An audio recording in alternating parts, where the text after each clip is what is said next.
प्रकृतिं विकृतिं विद्यां सर्वभूतहितप्रदां श्रद्धां विभूतिं सुरभिं नमामि परमात्मिकां।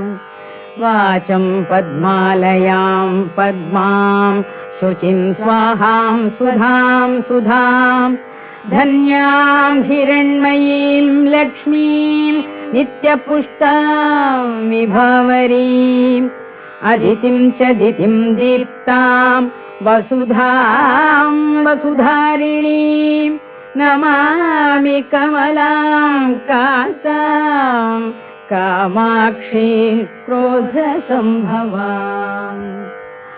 अनुग्रहपरां बुद्धिं अनघां हरिवल्लभाम् अशोकाम् अमृतां दीप्तां लोकशोकविनाशिनीं